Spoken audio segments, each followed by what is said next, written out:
Okay, so welcome to another new series. This is the LeetCode series, where I'm going to be going through all of the problems in LeetCode, sorted by the easiest ones to the hardest ones that are free. Because of course I don't have LeetCode Premium. But yeah, this is the first episode of that. My first programming video in quite a while. Actually, I was planning to do a gaming PC at all price points video today. But then I had a look at GPU pricing. Bruh. Okay, anyway, let's begin with the actual problem. This is called running sum of 1D array. The description is that given an array nums, we can see that's given as a parameter here in the function. We define a running sum of an array as running sum I equals sum nums 0 all the way through to I. So the running sum, basically, you can think of it as the sum of all of the items in the list so far. So if we're for looping through every term in the list, the running sum will be the sum of all of the terms in the list, which are all integers. Let's say we are on the fourth term in the list in our for loop.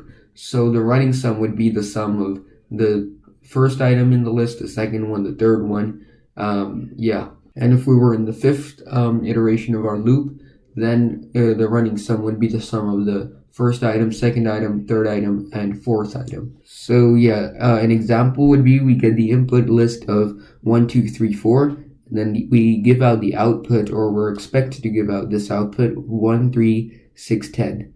You can see here for 1, let's say we have this and we're looping through this is the first iteration of the for loop, and we want to find the sum of all of the elements in the list all the way up to I, which is 1 in this case. So that would just be 1 because the only item so far that we've seen in the list. And for 2, we would do the sum of all the items up until 2. So that would be 1 and 2. And then for the third item, 1 plus 2, which would be 3, as you can see here. For the third item, you can see we do the sum of all the terms up until the third term, which would be 6. So yeah, you can kind of think of it as a Fibonacci, but instead of it having the last 2 terms in the sequence, it's all of the terms in the sequence up until the current term. So yeah, let's get coding this. First of all, I'm going to create a variable called runningSum. And I'm gonna set this to 0 at the start, and you'll see I'm going to increment this up by whatever the current term is in our for loop. And speaking of that, let's create that for I in range len, which just gives us the length of the list. So if this is the list we get, the length of this would be 4, as there's 4 items in this list. So that would mean we're doing for I in range 4 basically. Which would just be which means I would have the values 0, 1, 2, 3, because counting starts with 0 in programming. So yeah, now what do we actually want to do while we're looping through this list? So let's just try adding the ith term in the sequence to running sum, and then print running sum each time just to see what we get. And we'll do this with plus equals, which is just short for running sum is equal to running sum plus nums I. So every single time we go through this loop, we're going to add whatever the current term is to running sum. So if we do this, let's print running sum, and let's run this code. So of course it's the wrong answer, but let's just see what we've gotten. 1, 3, 6, 10 is what we've outputted for this input list, and the expected output was actually 1, 3, 6, 10 just in a list. So as you can see, we've pretty much already solved this problem. We just need to, put it in a list format.